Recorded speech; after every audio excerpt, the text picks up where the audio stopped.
Hello, everyone. Welcome to CSM Secrets. And in this episode, we have Anita Toth, Chief Churn Crusher.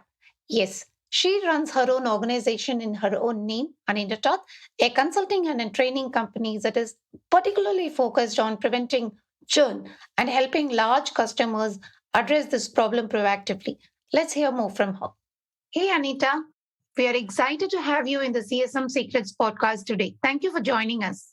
Oh, happy to be here, Subha. How are you? I'm doing good, Anita. Thank you so much. And it's such a lovely community that is so supportive of each other. And, thank you. And it's an honor to have you in with us today. And yeah, so Anita, when I went through your LinkedIn profile and I did some kind of, check on who you are, one thing that stood out so much was your title, Chief Churn Crusher. Whoa, that's a title that I am hearing for the first time. Tell us more. What gives you this title? How do you do it? Please fill us with everything about this title. Okay, absolutely. I'm laughing a bit because that took me 6 months to come up with that title. Even though it looks super easy, it wasn't. I was trying to get a sense of what it is that I can help with, and that's very meaningful to my clients and to those in my network. And then at the same time, I wanted it to be alliterative, so CCC. And so Chief Churn Crusher, that's what I came up with. And essentially what I do and what my company does is help B2B SaaS companies to reduce churn. And we do this primarily through qualitative feedback. So this is customer feedback, that's surveys, focus groups, interviews. That's really what we focus on and help to reduce churn that way. Nice. Very nice. So what is the Customer Insights 360 framework that we are seeing in your website and about your company? Tell us the entire journey, right? I mean, how it all started, how this framework came about and how it works, specifically about this framework, if you will. Yeah, absolutely. So I'll just give a tiny bit of background. I have 20 years experience in qualitative research methods at two world-class universities. In fact, I worked 16 years just in a qualitative research institute at one of these universities. So this is really, my background, asking questions, surveys, focus groups, interviews. And the Customer Insights 360 is really helping customer success teams or CS leaders, chief customer officers get deep customer insights. And so what I found when I was initially working with customer success teams, they have a lot of observational data. So, usage data, and when they're going through the onboarding process, how many of the customers are actually adopting. They have the tons of data available, but what's lacking are insights as to why customers are behaving or not behaving in certain ways. And anybody can cut their hair, right? You can just take a pair of scissors and cut your hair, or you can go to a professional. And a lot of companies create surveys for themselves, which is similar to cutting hair on their own, but they may not have the experience and the understanding that there's actually methodologies that you need to use to ensure that the data that you're collecting is of a high quality. Because the data that you collect through customer feedback, you're going to make really big decisions on. So you need to understand that data needs to be of a high quality. So anybody can create questions, just like anybody can, cut their hair, or you can go to a professional and have your hair cut. And you can go to a professional and get something like the Customer Insights 360, where you can get the proper ways of collecting the surveys, the focus groups, and the interviews. Wow. I really love your analogy, right? I mean, anybody can cut hair. Yeah, it just takes a pair of scissors. But you need a professional output, then you better talk to the experts. That's a wonderful analogy. And just for delving deep into the framework itself, in your overall journey, so far, inventing the 360-degree framework, what was the best value or outcome you've been able to deliver to your customers till date? Oh, wow. That's a great question. The best outcome is, and it's always the same, Suba. So it doesn't really matter, whether it's a survey, a focus group, an interview.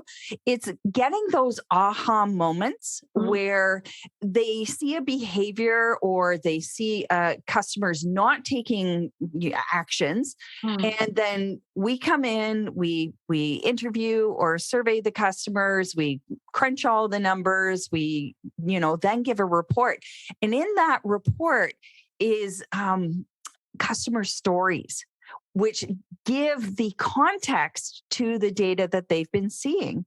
And so it's always, you get positive surprises like, oh, wow, we never thought that that was the reason that customers were doing this or weren't doing this. And then there's always the hard part that's a little negative, where it's like, we had no idea this was happening.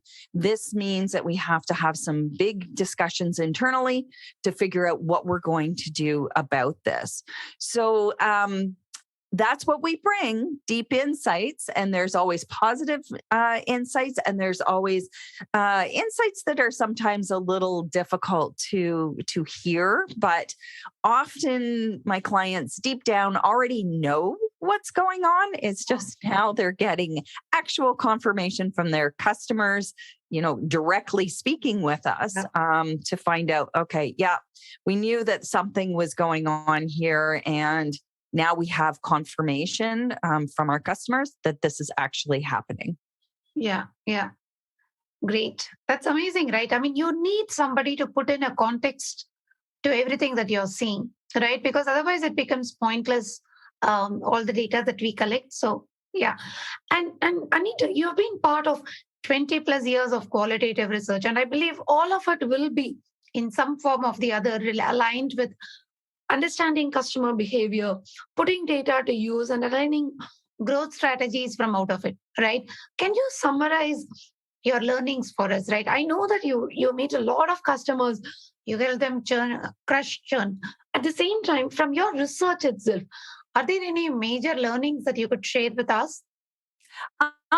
I think there's two that they're obvious, and then at the same time, they're not so obvious. And that is, there's two places that really there should be a heavier focus on collecting customer feedback.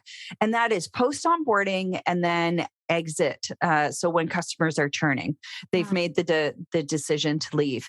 And I find that companies don't put enough focus on those two areas, because we know if the onboarding process is never completed or it doesn't go well, that is a churn risk. And then finding out why customers are leaving. And once you start collecting data over time, you start seeing patterns. And that's really the key to all of this, is starting to see what those patterns are and then how they start changing over time. And so those are the two things. If there was anything I could say, really start focusing on getting deeper customer feedback and data post onboarding, like immediately post onboarding. And then also when customers are exiting. Yeah. Point on, Anita. So who are your top customers currently, and what is their feedback about the services or the everything that you bring to the table, right? How do you think organizations are leveraging right now that is also a possible venue for other organizations to leverage? Right. So the best clients I have are the ones that are really looking to reduce churn or increase retention. This is not something that they're doing because there's pressure from the board and they're reluctant to do it. Just like with anything, when you have people who are really willing and wanting to make change, they make for great clients. So that means when that difficult news comes about, which it always does, just like the positive stories come out after we do either surveys or interviews, that they're more willing to take that and do something with it. And so it's really important to have a culture, or as much as possible, even just the customer success leader, whoever's spearheading this, customer feedback, getting more insights, that they're really open to the information they're receiving. They see this as opportunity rather than failure, and then are willing to make the necessary changes to improve the customer's experience and reduce churn. And then I can't remember part 2 because that was a big question. No, you answered it right. So anybody that wants to proactively look at churn prevention as a key strategy can definitely approach what you have built, what you have learned so far, and leverage. Great. Yeah. So how do you think, a general industry question, right? I mean, how do you think CS as a discipline will evolve in the future? Do you have any predictions based on all that you have seen so far for the next 2 to 5 years range, maybe? Yeah. So I think that I do a lot of thinking about this, surprisingly. I'm fascinated by AI and how AI is. I just look at the positive of it, not the doom and gloom. But, how can AI help bring all of this data that we're getting and better allow customer success to function as an actual function? And so I think the biggest things, there's some really interesting stuff going out. So a better idea with sentiment analysis beyond the, positive, neutral, negative. Yeah. So hopefully more nuances there. And then also which relationships really are key within customer accounts. And it might not always be the obvious ones, like we know the champion is, but who of the decision makers really should be focused on, and how? And there's some AI now that can go through and take email exchanges, meeting transcripts, and all of this, what we would call qualitative data, sort of the text, and analyze it and then say, hey, based on what the AI has seen, this is a recommendation on maybe future approaches with this individual or with this customer. Mm-hmm. And that's what I find really fascinating. So both as a training tool, but then it's really hard to manage so many relationships and know which ones should have a little extra effort, and which ones that maybe you can, back off a tiny bit. So that's where I think it's going. And I think that's totally exciting, because if it can take a little bit of that pressure off, I think then CSMs can do a better job of focusing on what needs to happen for the customers to succeed. Yeah. I was getting very excited as you were speaking, right? Sentiment analysis and, a little bit of AI and all of this. I think the better and the smart we leverage AI, the more intelligent humans will become, right, in all the inputs that we get and the way we operate. So it was very exciting to hear what I have heard and read, and what I also believe is the way forward. Thank you for that. Oh, you're welcome. One particular course about your about what you run caught my attention, right? Which is, there is a course on difficult customer conversations. So that is trending in Success Hacker, right? What is that lesson about? Every CSM has a day or two that is carved out for hell, right? You have those tough times. So what are the key takeaways from that lesson that CSMs can learn in handling angry customers or handling difficult conversations? Oh, the biggest thing, Subha, is preparation. And you can probably search on LinkedIn. I do put this up occasionally, and that is to create an introductory statement or an intro statement before these conversations. I think that's probably the biggest tool, is a little bit of prep work. And then when the conversation starts, I'm pretty sure you can search somehow on LinkedIn.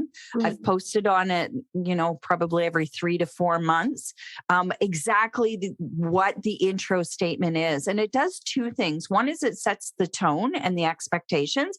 But the second thing, which I really think is the biggest, is it helps to calm your nerves a little bit, because it's step by step, and it allows you to make sure that you kind of cover all the ground before launching into the conversation. So if there's one thing that I would suggest that kind of comes out of that course, that's having some sort of intro statement to help, like I said, set expectations. And the biggest, kind of calm your nerves and mentally make you feel a little more confident in going into that conversation. Wow. Nice. All right. So with that, we come to the end of this serious round. Anita, thanks for sharing all your insights. Now we jump on to the rapid fire round, which is to tease you as a person a little bit and find out what you got. Ready? All right, let's go for it. All right. So you're off to the moon and you're likely never coming back, and you're going to be working from there. Assume that Wi-Fi and everything else is assured. What are the 3 functions at work that you would take along with you that you think need to work so tightly with you no matter where you are? I would say it's the 3 that I work most tightly with right now. That is my accountant, sales, and marketing. Those are the 3 for sure. Okay. So a bunch of college grads with absolutely no skills in CS, just fresh grads with some soft skills, are coming to you and asking for a role in your team. What skills must they bring to the table to deserve that seat? I think one of the things, knowledge can be gained relatively easily. Skills are much harder to attain. I think being coachable or trainable, if you will, in other words, having an open mind. That's probably the biggest skill that, for myself and my team, is the most important. Okay. So if there is one favorite cartoon character that represents a good customer success manager, who would you choose? So I'm like the worst with this. A favorite character. I'm not a cartoons person, but I can tell you who not to be like. And his name was Yosemite Sam from way back in the 1950s Looney Tunes. And he would shoot off these guns all the time and get super upset really easily. He never listened. He was really demanding and just saw things from his point. So I would say don't be him. That's everything opposite to what that character represented. That's who I would suggest. Okay, that's a good one. I've never heard of that answer before, but it's a good one. Thanks. So if you were a popular personality who either lived in the past or is living today, let's say a celebrity, who reflects your character the most that people can relate to? Oh, my character has really changed, but I'm going to put out a name that I want to aspire to. He's no longer alive, and that would be Nelson Mandela. The sort of quiet confidence and still being able to have such an impact. That's somebody I aspire to be. I'm still a little too excited. I have a 10-month-old puppy downstairs, and he jumps all over the place, and he's so excited about life. I still feel that way, and I want to keep that zest, but yeah, I feel like I need to tone it down a little. And Nelson Mandela kind of, he has that even when, he was in prison. So that's really who I aspire to be. Nice. Very nice. Excellent. So what is that one unique skill that you bring to the table wherever you go that you think is impeccable for success in customer success that others can also copy, follow, whatever, right? Yeah. And it's based on what I do. And that's learn to ask better questions. That is the skill. Learn to ask. So always think like anybody can ask a question. Like I think humans started about 2 years old. Why? what's this? And then over time, learn to ask better questions. And I actually have a guide on my website, which is like the top 45 best customer questions a CSM can ask. Wow. And that's just free to download. And I went through, I got over 100 some odd submissions for it. And I went through and sort of picked the best 45 that I thought were really strong questions. And so that would be a really great starting place for somebody who's listening and wondering like, well, what's a great question? There's 45 of them there for you. And please feel free to use them. Nice. Yeah, sure. So according to you, reflecting back on your career, did you think you totally went wrong with some decision or during your phase? Any misses and learnings that you can share with us?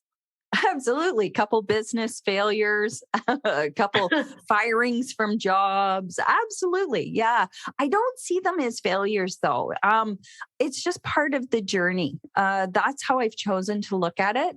When I saw them as failures, it was painful. It kept me stuck. I had a hard time moving forward. And so I tried to just see that I learned that particular thing is not a good option, or maybe wasn't right for me. Or maybe it wasn't right for me at that time.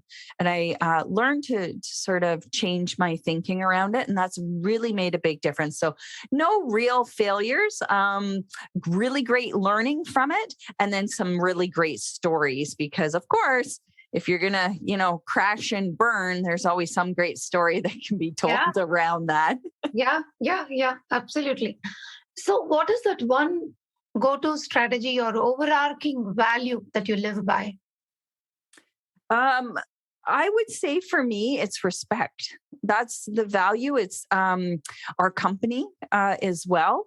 And it's kind of baked into what we do. And that is allowing somebody when you're either doing surveys, focus groups, interviews, and you're talking to people, is to respect what their position is. Even though it might not be aligned with yours, it's still valid for them. And so that would be it's one of our top values. It's the second one we have, but I'm almost thinking it should be the first, because in respecting what people say, how they think and see things from their perspective, you really allow them to feel that they are being listened to. Even if you don't agree and it's not your position, you don't think that way, still respect that it's theirs. Yeah. So, see, we all look at customers as some serious, businessman or a woman that we are dealing with. They are always it's all serious, but that's usually not the case. We all have our funny moments and friendship moments with our customers as well, right? Have you had any such funny moments, like, a lighthearted moment that is worth sharing? Absolutely. And it's usually around tech. I had this one meeting. I actually took a screenshot of it. They were so good through the whole meeting. I don't know what happened. We were on Zoom and my screen was like bright green. Like I was like glowing, like it was crazy. And she was so good about it, because she could have like gotten frustrated or, decided to end the call. She didn't even tell me to shut off the video. And so we laughed about it. It was a lot of fun. I try as much as possible to put some positive spin on things when things go wrong. It's going to happen, right? That's just how life is. And I used to get hung up about it. And, I guess that's the benefit of having so many years on this earth, is I realized don't sweat the small stuff, and it's all small stuff. Yeah. It's all small stuff in it. I agree. Yeah. So what do you, Anita, the personal brand stand for in value? Let's say you're not in a room and, your colleagues and friends are talking about you. What do you think they'll be whispering about Anita, the brand? Oh, that's a really great question. What I would like to hear is that the ideas that I'm bringing forth to the community are of value, so that I know we hear the word thought leader and what does that mean? But genuinely, there's some things that I'm really starting to push the limits with in getting people to question what we've believed for a very long time. And for me, again, they may not agree and they might have different viewpoints, but if I could get somebody thinking a little bit differently or questioning something that they learned a long time ago, and does it, is that still valid? Is that still true? That's what I would like to hear, so that, you know, it's, I don't want to say an intellectual, but in some ways, I guess that's kind of what I'm going for with Mm. this. So thought leadership, intellectual, somebody who makes people stop to think. Yeah, yeah, for sure. Yeah. And finally, any thoughts, quotes, or sharing of your social media handles that you want to do, whatever you want to tell our listeners and audience before we say bye, please feel free to say, Anita, now. Oh, wonderful. Well, if you haven't found me on LinkedIn, that's my favorite place online to hang out besides Netflix. So you can feel free to follow me over there. I do have some free guides for CSMs and CS leaders. There's more coming. That's on my website, anitatoth.ca. And I think the biggest thing is that customer success it feels like it's finally kind of out of the infant stage and is now growing quickly, and people are starting to see value.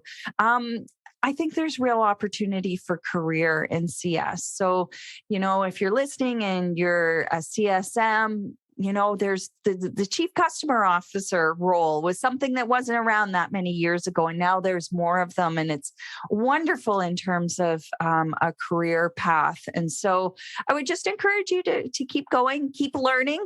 I do things a little differently, like I said, because I come from that qualitative academic background. But just keep learning. That's my biggest thing that I want people to take away. Nice. Thank you, Anita. Thank you for a very insightful, lighthearted session with us. And we wish you good luck with your venture. And we will soon connect with you in some other forum, I hope. Thank you. Oh, absolutely, Subha. This was a lot of fun. Thank you very much. And that's a wrap. Until we see you next time with yet another customer success leader, stay tuned and take care. Thanks for listening.